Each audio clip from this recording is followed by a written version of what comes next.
voltar fortalecido para casa. Ele é o Deus que fala o coração do homem. Ele é quem faz com que preenche o vazio da alma. Amém? Lucas capítulo 18, versículo 18.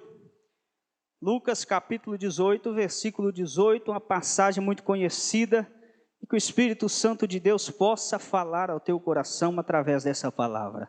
Louvado e exaltado seja o nome do Senhor. Abra o teu coração para o que Deus vem para falar nessa noite com você. Lucas capítulo 18, versículo 18, vamos ler aí até o versículo 23, e que diz assim: E perguntou-lhe um certo príncipe, dizendo: Bom mestre, que hei de fazer para herdar a vida eterna? Jesus lhe disse: Por que me chamas bom? Ninguém é bom senão um, que é Deus. Sabe os mandamentos: não adulterarás, não matarás, não furtarás, não dirás falso testemunho, honra o teu pai e a tua mãe. E disse ele: Todas essas coisas tenho observado desde a minha mocidade. E quando Jesus ouviu isso, disse-lhe: Ainda te falta uma coisa. Vende tudo quanto tens, reparte-o pelos pobres, e terás um tesouro no céu. Depois vem e segue-me. Mas ouvindo ele isso, ficou muito triste, porque era muito rico. Amém? Pode se assentar, glorificando e exaltando o nome do Senhor. Aleluia, Jesus. Lendo esta passagem, eu posso refletir acerca da vida do ser humano. E nós temos a grande dádiva do Senhor, um grande privilégio que é viver. E na vida há muitas alegrias. Nós temos a oportunidade de estar em um culto como esse, graças à misericórdia do Senhor. Ele te sustentou até aqui. E quantos foram os livramentos que Ele te deu para que você pudesse chegar aqui nessa noite.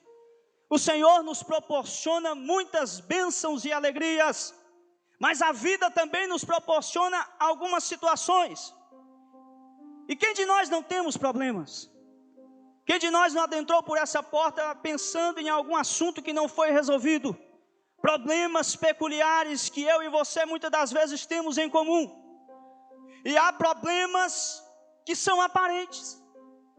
Problemas em que ninguém precisa abrir a boca para saber o que você está passando, ou do que você está necessitando. Estes são problemas aparentes. Qual é um exemplo? Quando estamos passando por uma rua e vemos um mendigo ali no canto, o problema dele é aparente. Ele não precisa abrir a boca para você, você sabe que ele precisa de um teto, de um alimento, precisa de uma ajuda. São problemas que são aparentes, em que você não precisa abrir a boca para falar, você já sabe apenas de ver. E talvez isso seja o suficiente para pensarmos que esses são os piores problemas. Os problemas que são aparentes, que não precisa falar para ninguém, para que alguém possa saber. Mas os piores problemas, meu irmão, você há de concordar comigo, são aqueles que estão ocultos dentro de nós. Problemas que só nós sabemos. Coisas que tiram o nosso sono, o nosso sossego, e só quem sabe é o Senhor. Problemas que estão ocultos dentro de nós, que tiram todo o sossego e não nos deixam ficar em paz. Quantas pessoas não adentrou por essa porta hoje com algum problema que não foi resolvido? Problema que o homem não conhece. Problema que o homem olha para você e pensa que tudo está bem, mas mal sabe como está o teu coração. E esses problemas são os que mais assolam a vida do ser humano. Quem olhava para aquele jovem rico poderia imaginar que ele não necessitava de nada. Parecia que ele não tinha problema algum. Era rico, tinha tudo o que quisesse. Qualquer terra, qualquer bem que ele quisesse, ele tinha sobre a sua mão, porque ele era um jovem rico. Mas na palavra de Deus, nesse versículo que acabamos de ver, vamos ver que tinha algo que estava perturbando aquele jovem. E não era nada aparente, era algo que estava dentro do seu coração, que estava incomodando há muito tempo. Ele não tinha certeza da salvação. Então aquele jovem agora está perturbado. Ele precisa tirar a sua dúvida. E quantas pessoas não estão desta maneira?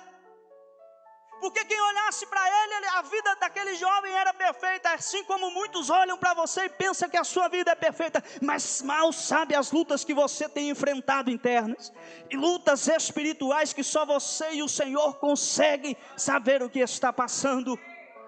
O jovem agora tem algo que não deixa ele dormir, ele não tem a certeza da salvação. Então aquele jovem agora chega perto de Jesus, e ele faz logo uma pergunta, porque aquele jovem era religioso. Ele estava acostumado em fazer muitas coisas para receber a misericórdia de Deus. E ele diz: mestre, o que preciso fazer para herdar a vida eterna? Na mente dele, como se alguma ação que ele pudesse fazer ganhasse o passaporte para a salvação. Alguém que ele pudesse ajudar, alguma ação que ele fizesse ali teria o seu lugar reservado no céu.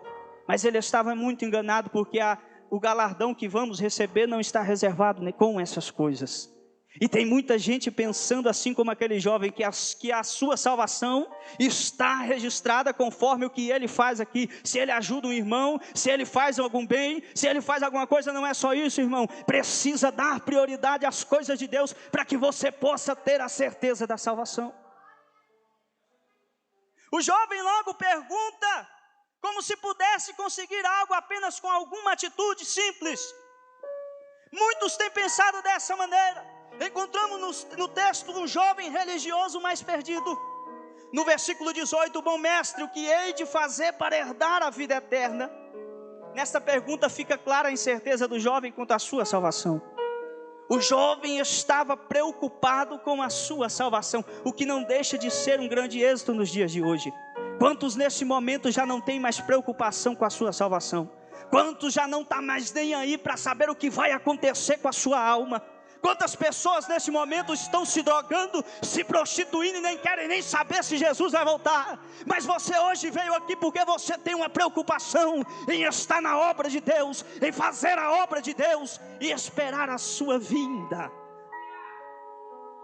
O jovem estava preocupado. Eu não tenho a certeza da salvação, Jesus. O que eu preciso fazer para herdar a vida eterna? O jovem chama Jesus até mesmo de bom. Eu não sei se ele queria receber um elogio em troca, mas Jesus logo olha para ele e diz: bom só existe um, que é Deus. Tem muita gente pensando que vai ganhar salvação bajulando o líder. Tem muita gente pensando que é com as boas influências ou com as amizades que vai ganhar a sua salvação. Você vai ter a certeza da sua salvação é se você tiver uma comunhão com Deus. O jovem logo recebeu a resposta, mas não para por aí. E você vai ver, mas por que essa palavra num culto de libertação? Não existe nada prisão maior do que estarmos presos e não termos a certeza da nossa salvação. Está tudo bem por fora, mas por dentro não temos a certeza da salvação. E por incrível que pareça, tem muita gente dentro da igreja que não tem a certeza da sua salvação. Mas o Senhor manda te dizer nessa noite, Ele é o Deus que desperta e avisa. E se Ele está trazendo essa palavra nessa noite, é porque você precisa se despertar. O jovem era religioso e conhecedor dos mandamentos, então ele é testado. E Jesus lhe perguntou: você conhece os mandamentos? Não adulterarás, não furtarás, não dirás falso testemunho, honra teu pai e a tua mãe. Ele disse: mestre, todas essas coisas eu tenho guardado, todas essas coisas eu conheço. Mas logo ele começa a mostrar algo para mim e para você nessa noite.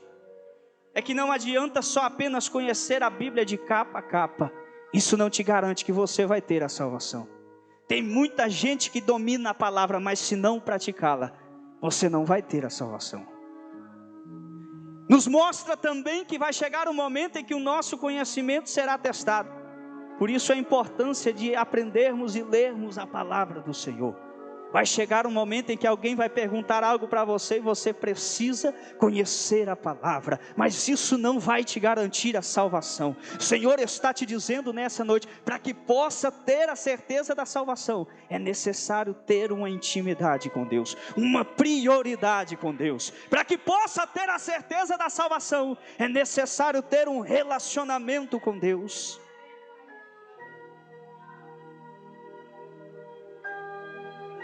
Ele reconhecia que precisava ter a certeza da salvação. Por isso procurou a Jesus. Mas tem muita gente se escondendo. Tem muita gente que, se Jesus voltasse hoje, ele não tem a certeza se subiria. O jovem tinha isso no seu coração e procurou a Jesus. E logo o Senhor deu a solução para que ele pudesse resolver. A salvação não depende da nossa religiosidade, mas sim da prioridade que damos a Deus. Você tem priorizado as coisas de Deus? Enquanto Jesus ouviu isto, lhe disse: ainda te falta uma coisa. Vende tudo quanto tens, reparte-o pelos pobres e terás um tesouro no céu. Vem e segue-me. Tem muita gente que, quando vê essa passagem, condena a riqueza, condena o dinheiro e pensa que Jesus condenou a riqueza, o dinheiro, e diz que quem é rico não vai para o céu. Mas se analisarmos bem, vamos ver que essa passagem o Senhor está tratando individualmente acerca da vida desse jovem, porque a prioridade em sua vida era a riqueza. Jesus nos conhece tão bem que quando aquele jovem chegou perto dele, ele já sabia qual era a prioridade daquele servo.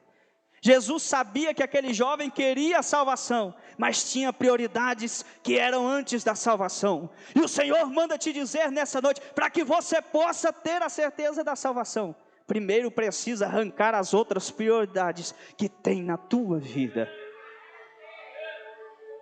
O jovem era rico, e a prioridade da sua vida era a sua riqueza. E Jesus logo fala: se quer herdar a vida eterna, abre mão da tua riqueza.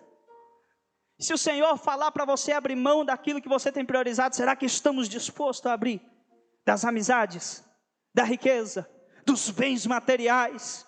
Tem muita coisa que temos priorizado e deixando a obra de Deus em segundo plano. Tem muita gente querendo a salvação, mas priorizando coisas materiais dessa terra. Assim como aquele jovem, tem muita gente agonizando, querendo a certeza da salvação, mas tem priorizado tantas coisas pequenas. Ah, Jesus, o Senhor está falando nessa noite.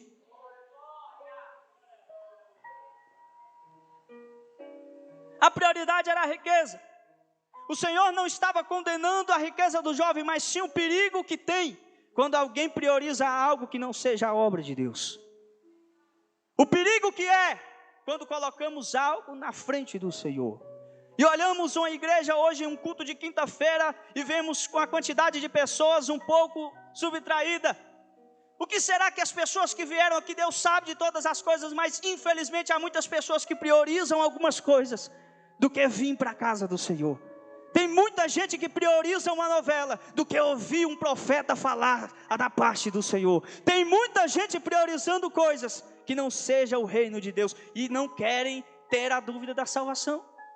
O jovem necessitava, então ele chega perto de Jesus. Está escrito que aquele que me ama guarda os meus mandamentos. O jovem guardava os mandamentos, mas estava precisando priorizar as coisas de Deus. O jovem conhecia os mandamentos, mas estava precisando chegar perto de Jesus. O jovem conhecia os mandamentos, mas necessitava de uma mudança. Existem muitas pessoas que estão perdidas dentro da igreja e estão perdidas. Mas se você fizer como aquele jovem fez, chega perto de Jesus, fala com Ele, Ele vai tirar a sua dúvida e te dar a direção que você precisa, para que possa ter a certeza da salvação. O jovem queria a salvação, mas sem ter o compromisso com Deus. Olha só que profundo isso aqui, no versículo 23, mas ouvindo isto ficou muito triste, porque era muito rico. Aí agora se assemelha a muito de nós. Porque quantas das vezes passamos por situações, e quando queremos uma solução procuramos a Jesus, e quando vemos e falamos: Senhor, o que eu devo fazer? Aí Jesus dá o direcionamento, mas só porque não é do jeito que a gente queria, a gente pensa em desistir. Só porque a resposta não é do jeito que queríamos, a gente não quer dar ouvido. Mas para precisar você ter certeza da sua salvação, é necessário ouvir a voz de Jesus. Você pede os conselhos de Jesus, Jesus te dá o caminho. Mas a prioridade tem vezes que é tão grande que não queremos abrir mão. Mas abre coisa dessas coisas, irmão. Das coisas banais, das coisas materiais. Jesus está te dando a direção para que você possa sair dessa luta. Jesus está te dando a direção para que você possa sair dessa prisão. Jesus quer libertar você desse vale, mas é preciso ouvir a voz de Jesus. O jovem se entristece, ele sai de perto de Jesus. Eu não sei qual é o seu problema, mas se você deseja a vida eterna, precisa abandonar tudo que impede o compromisso com Deus. Será que se Jesus voltasse hoje, você teria certeza da salvação? Infelizmente, pessoas quando vê os sinais dos tempos, os sinais do fim do mundo e que Jesus vai voltar, infelizmente tem muito crente ficando com medo. São pessoas que não têm a certeza da salvação. Mas isso é uma palavra para culto de família, não é culto de libertação. Você precisa se libertar dessa prisão. Você precisa se libertar desse medo. Crente não precisa ter medo da volta de Jesus. Crente que anda segundo o coração de Deus, ele anseia pela volta de Jesus. E se você está preso nisso, como aquele jovem, o Senhor hoje está nessa noite. E assim como aquele jovem procurou a Jesus, ele tem a solução para o seu problema. Aleluia, estamos indo para o final. E qual é a conclusão dessa palavra? O que o Senhor quer falar com você nessa noite é que para ter a vida eterna precisamos ser mais do que religiosos. É preciso mais do que uma rotina religiosa, estar aqui no automático e vir ao culto apenas porque é o culto. Para você ter a certeza da sua salvação é necessário não ter só encontro com Deus aqui no templo, mas também lá dentro da sua casa. Para você ter a certeza da salvação, não é só falar com Deus aqui na igreja, é ter um tempo a sós com Deus dentro do seu quarto. Para ter a certeza da salvação é necessário se libertar de muitas prisões, problemas que ninguém vê, mas que você sabe que tem aprisionado o teu coração, problemas que não são aparentes, mas que o Senhor conhece que tem te aprisionado, problemas que o homem não vê, mas que o Senhor sabe que está te aprisionando. Mateus 6, versículo 33, buscai primeiro as coisas dos céus, e as demais coisas vos serão acrescentadas. O jovem tinha os bens materiais, e ele queria a salvação. Ele estava preocupado primeiro com os seus bens materiais, depois se preocupou com a salvação. Mas você tem a oportunidade de primeiro se preocupar com a salvação, para depois se preocupar com os bens materiais, porque o Senhor é que cuida, Ele dá direcionamento. Tenha hoje um encontro com Jesus e os seus ensinos. Talvez você possa até não estar acreditando na palavra, porque o crente que olha com o olho carnal, ele vê apenas um jovem aqui, magrelo, falando dessa palavra. Mas o crente que olha com os olhos espirituais, esse vê um profeta falando, esse fala, Jesus está falando comigo, Jesus hoje está me libertando, Jesus hoje está me alertando. Abandone tudo que está atrapalhando de você a obedecer a Jesus, e terás a vida eterna. Se coloque de pé. Aramandarás, Súria mandarás. O irmão pode soltar o hino aí? Eu acho que dá tempo. Porque o Senhor vai trabalhar e libertar pessoas aqui. O Senhor hoje vai falar ao teu coração. Louvado e exaltado seja o nome do Senhor. Coloque os seus problemas diante de Jesus. Fala com Ele agora. Comece a falar com Ele. Esqueça o irmão do seu lado. Tenha um encontro com Jesus agora. Você que pode, vem aqui à frente. Vem fazer algo da parte, que eu quero fazer o que o Senhor está mandando. Ele é o Deus que liberta, cura, transforma. E Ele conhece mais do que ninguém o problema que você chegou aqui nessa noite. Talvez você está como aquele jovem. O seu problema não é aparente, é interno. O seu problema ninguém pode ver, só o Senhor. Mas enquanto eu louvo esse hino, e os servos do Senhor, os obreiros do Senhor, vão te ungir aí, o Senhor vai trabalhar. Soltar.